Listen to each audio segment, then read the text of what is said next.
Hello guys, अस्सलाम वालेकुम। क्या हाल चाल है? उम्मीद करता हूँ आप सब बहुत खैरियत से होंगे। बहुत टाइम बाद, मतलब 2 से 3 दिन बाद जो है ना ब्लॉग शूट कर रहा हूँ। उसका रीज़न ये है कि तो कराची में गर्मी इतनी थी, मतलब कुछ करने का दिल ही नहीं कर रहा था। ठीक है, तो भाई आपके भाई की सुबह हो चुकी है और उससे पहले जो है ना मैंने अपने बेड की सेटिंग चेंज कर ली है। पूरा बीच में मैंने रख लिया है, पहले मेरे पीछे हुआ करता था। ठीक है, पंखे के नीचे लगता है ना आपके भाई को गर्मी लगती है, मतलब गर्मी बहुत है मेरे अंदर ना। मुझे सर्दियों में भी गर्मी लग रही होती है, गर्मियों में सोचो मेरा क्या हाल होगा। तो हो गया कराची में लाइट बहुत जा रही है, दबा के गर्मी है ना, दबा के और टिका के गर्मी है। तो देखते हैं आज के दिन क्या करना है। आप लोगों को आज का कंटेंट देना है, तो आप लोगों के लिए कुछ ना कुछ सोचता हूँ। जब तक आप लोग मेरे चैनल को सब्सक्राइब कर दें, बेल आइकन पर क्लिक कर दें और देखेंगे रात तक रूटीन क्या रहती है आपके भाई की।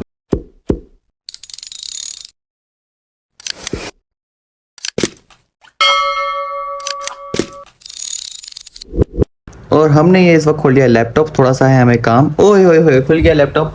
जल्दी से करते हैं एक दो काम, एक दो ईमेल्स करनी है, देन उसके बाद जाते हैं बाहर। हम ये आज में अरखलीज टावर है, इस तो अरखलीज टावर। और इस वक्त हम आ चुके हैं अरखलीज क्लिनिक और हम बैठे हैं अपने हेयर का ट्रीटमेंट करवाने के लिए। आपको अपने हेयर का ट्रीटमेंट करवाना चाहिए। उसके लिए ये अच्छा होता है कि आपके जितने भी बाल टूट रहे हैं, चीज़ें ऑन एंड ऑफ हो रही हैं, क्योंकि आजकल कराची के मौसम का आपको पता है कि कभी खारा पानी आ रहा है, कभी मीठा पानी आ रहा है, केमिकल्स बहुत लगते हैं, तो आपके बाल और आपकी जो ये हेयर लाइन है ना, ये बहुत बैक जाती रहती है। तो इसके लिए मैं आया था अल खलीज क्लिनिक। ठीक है, ये आप देखें, ये है क्लिनिक। मेरे डॉक्टर गए हुए हैं बाहर, वो आ रहे हैं। जैसे ही वो आ जाते हैं उनसे कंसल्टेशन मेरी ऑलमोस्ट हो गई है। वो कहीं काम से गए हुए हैं, तो उसके बाद आपको दिखाते हैं कि क्या प्रोसेस हो रहा है और क्या क्या होना बाकी है और कैसे प्रोसेस किया जाएगा। तो जल्दी से, अगर आप लोगों ने अभी तक मेरे चैनल को सब्सक्राइब नहीं किया, अगर आप लोगों ने मेरा पूरा प्रोसेस देखना है तो प्लीज़ अब मेरे चैनल को सब्सक्राइब कर दें और बेल आइकन पर क्लिक कर दें। तो फिर उसके बाद हम करते हैं अपना प्रोसेस स्टार्ट। यस। तो अब मैं आपको जो है डॉक्टर साहब से मिलवाता हूँ और इनसे कुछ क्वेश्चंस हैं और जो है ना वो आपको पूछते हैं। अस्सलाम वालेकुम, कैसे हैं आप? वालेकुम अस्सलाम, अल्लाह का शुक्र। This is doctor Abdul Basit और ये अल खलीज टावर में होते हैं। तो मेरे आपसे 1 से 2 क्वेश्चन ये है कि मेरी जो है ना ये हेयर लाइन बैक चली गई है, इसका क्या प्रोसेस और ये बैक क्यों जा रही है? अच्छा देखिए, हेडलाइन रिसीडिंग जो कि आजकल काफ़ी यंगस्टर्स के अंदर ये कॉमन प्रॉब्लम बन गई है, इसकी बहुत सी वजूहत होती हैं। सबसे पहली जो मोस्ट कॉमन वजह होती है वो एंड्रोजेनिक एलोपेशिया होता है, यानी कि जेनेटिक कॉज की वजह से आपके हेयर लॉस, हेयर फॉल होना होता है। तो इसमें जो फ्रंटल वर्टेक्स और ये क्राउन एरिया होता है, ये आपके बाल टीएचटी सेंसिटिव होते हैं, जो कि जेनेटिक कॉज यानी कि फैमिली हिस्ट्री की वजह से आपके ये बाल बाल्डनेस की तरफ जा रहे होते हैं। फिर और कुछ और फैक्टर्स होते हैं, जैसे कि स्ट्रेस, डाइट, वाटर, केमिकल्स वगैरह, जेल स्प्रे जैसे कुछ लोग यूज़ कर रहे होते हैं फॉर हेयर स्टाइलिंग। तो ये सब चीज़ें, ये डेफिशिएंसीज हो आपकी, कोई मिनरल डेफिशिएंसीज या विटामिन डेफिशिएंसीज हैं, तो ये सब चीज़ें स्पीड अप करती हैं आपकी हेयर फॉल को और हेयर लॉस करवाती हैं। ठीक है, तो जैसे मैं शैम्पू यूज करता हूँ, लाइक हैंड एंड शोल्डर हो गया, सनस्लिक हो गया, कंडीशनर हो गया, ये केमिकलाइज्ड शैम्पूस होते हैं, तो ये चीजें यूज करनी चाहिए या फिर जो है ना इससे कुछ फर्क आता है, या फिर कोई कौन से, आप मुझे ये चीज बताएं क्या चीज यूज करनी चाहिए और क्या चीज नहीं ना? अच्छा देखिए, जो मेडिकेटेड शैम्पूज होते हैं, शैम्पूज का जो मेन बेसिक पर्पस होता है that is to clean the scalp, यानी कि आपका जो स्कैल्प एरिया, ये वाला हेड एरिया है, इसको क्लीन करना।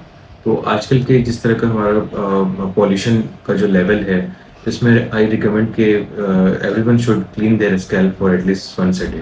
24 घंटे में एक दफ़ा इसको मेडिकेटेड शैम्पू, अगर अच्छा शैम्पू यूज़ कर रहे हैं, कोई एक रिकमेंड करते हैं आप? You can say royal placenta कह सकते हैं, अच्छा एक इटालियन ब्रांड है जो शैम्पू उससे आप क्लीन कर सकते हैं। और बजट फ्रेंडली की बात करूँ मैं, भी है, टर्किश ब्रांड है। बजट फ्रेंडली अगर बात करें तो उसमें आपके न्यूट्रीफॉल शैम्पू आता है, लुपिन शैम्पू आता है, और भी कुछ शैम्पूज होते हैं जो इजीली अवेलेबल होते हैं और आप यूज़ कर सकते हैं। तो उससे आप स्कैल्प को एवरीडे क्लीन करें, और अगर आपके हेयर फॉल, हेयर लॉस का इशू है तो साथ में आप सीरम्स वगैरह यूज़ कर सकते हैं ट्रीटमेंट्स को। टफ पड़ेगा। ठीक है डॉक्टर साहब, अच्छा मेरा एक क्वेश्चन ये है कि अगर मुझे ट्रीटमेंट करवाना हो, अब तो ये चीज़ हो गई है ना, ये कहानी गुजर गई है, तो इसके लिए कौन सा ट्रीटमेंट अच्छा रहेगा और मोस्ट प्रोबेबली इसकी कॉस्टिंग वगैरह क्या हो जाती है? देखिए, अगर इनिशियल स्टेज पे जैसे कि आपका सिर्फ हेडलाइन अभी रिसीड हुई है, स्टार्ट हुई है, तो mild to moderate hair fall के अंदर आपका पीआरपी या पीआरएफ वगैरह बहुत अच्छा काम करता है।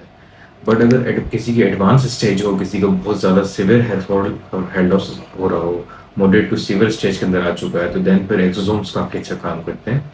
एक्सोसोम्स आजकल जो है बहुत कॉमनली ट्रेंडिंग है। बेसिकली के स्टेम सेल ज़ाइगल्स का एक इंजेक्शन होता है, एक सॉल्यूशन होता है जो स्कैल्प में इंजेक्ट किया जाता है, जो कि आपके हेयर फॉल को भी कंट्रोल करता है और साथ साथ आपके रूट्स में से रीग्रोथ करवाता है, और प्लस आपके बालों के टेक्सचर को भी थिक करता है। ठीक है, एक्सो एक्सोसोम्स। एक्सोसोम्स, ठीक है। ये एक्सोसोम्स इंजेक्टेबल है या फिर ओरल है? ये एक्सोसोम्स आपके जो है स्कैल्प पे इंजेक्ट किए जाते हैं, Like PRP? Just like the PRP. ठीक है, गॉट इट। और इसकी कॉस्टिंग क्या होती है? एक्सोसोम के देखें डिफरेंट प्राइसेस होती हैं, डिफरेंट कॉस्ट होती हैं, depends on the number of cells as well as the company brand. Okay. Exosome Spanish भी हैं, कोरियन भी हैं, अमेरिकन भी हैं। सबसे जो टॉप पे जो सबसे अच्छे और बेस्ट एक्सोसोम्स हैं वो अमेरिकन माने जाते हैं। अमेरिकन मोस्टली ह्यूमन बेस्ड या एनिमल बेस्ड होते हैं।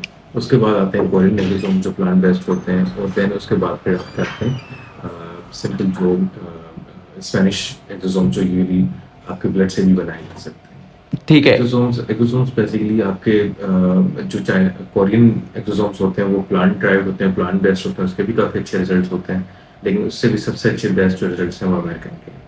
तो इसी तरह से कॉस्ट भी जो है अमेरिकन की सबसे ज़्यादा होती है, उसके बाद कोरियन की होती है, और उसके बाद फिर स्पेनिश एक्सोसोम्स की।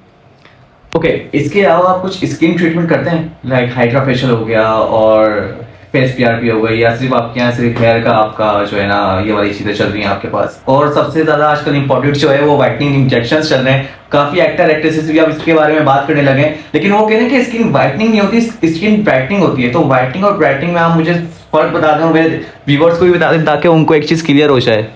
बिल्कुल, हम स्किन ट्रीटमेंट्स भी करते हैं। इसमें सामने ही हमारे पास जो प्रोसीजर रूम्स है उसमें हाइड्रा फेशियल वगैरह और वाइटनिंग इंजेक्शंस भी लगाए जाते हैं। और हम बिल्कुल में फेस के अंदर जो है आपका फेस पीआरपी, पीआरएफ और एक्सोसोम्स भी किए जाते हैं, जो कि फेस रिजुविनेशन में काफ़ी अच्छा रोल होता है। किसी की अगर टू टोन स्किन हो, बहुत ज़्यादा पिगमेंटेशन यानी कि मिलास्मा हो, और डार्क सर्कल्स हो आइज के अराउंड, जो डार्क सर्कल्स आ जाते हैं, या फिर पफी आइज हो, हाँ हाँ। या सैगी स्किन हो, तो इस सब चीज़ों में जो है पीआरएफ के सेशंस लेने से काफ़ी अच्छे रिजल्ट देखे जाते हैं।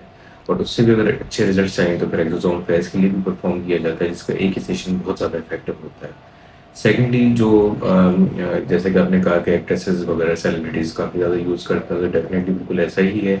या आईवी वाइटनिंग इंजेक्शंस यूज़ की जाते हैं, जिनके मल्टीपल सेशंस लिए जाते हैं। इनिशियली हम वंस वीकली रखते हैं, फिर उसके बाद जब एक डिज़ायर्ड आपके रिजल्ट्स अचीव हो जाएं तो फिर मेंटेनेंस पे जाते हैं, तो सबकी स्किन का टोन भी जो है वो वाइट हो जाता है। Okay ji, thank you. और अगर आपके पास कोई आए मेरी वीडियो की रेफरेंस से आए, तो उसको कुछ डिस्काउंट है, चीजें हैं, या फिर जो है ना? जी बिल्कुल बिल्कुल, वो आपका रेफरल कोड जो भी होगा हम वो बताएंगे, तो बिल्कुल उनको जो है मैक्सिमम डिस्काउंट भी देंगे। ठीक है बॉस, डन हो गया। Thank you so very much. और अब देखते हैं कि हमें नेक्स्ट प्रोसेस क्या करना है, होपफुली। श्योर। हम आ चुके हैं लिफ्ट के अंदर और हम जा रहे हैं दूसरी जगह, और हमारी मीटिंग हो चुकी थी और हमारी सारी प्रोसेसिंग हो चुकी है। अब हम जा रहे हैं अपने घर की तरफ, नहीं एक और जगह जाना है, वहां पे जाते हैं। और ये हमारी लिफ्ट है। और ये अल खलीज में ना लिफ्ट का बहुत मसला है। अल खलीज में लिफ्ट का बहुत ज्यादा मसला है। किसी ने 7th फ्लोर का बटन दबाया हुआ था और 7th फ्लोर पे है ही नहीं, तो मुझे जाना है सबसे नीचे। मैंने दबा दिया सबसे नीचे का बटन, इससे भी ऊपर जा रही है। Oh my God, 11th floor से आ रही है। उफ, चलो फिर ऊपर जाओ फिर नीचे आओ। What the fuck.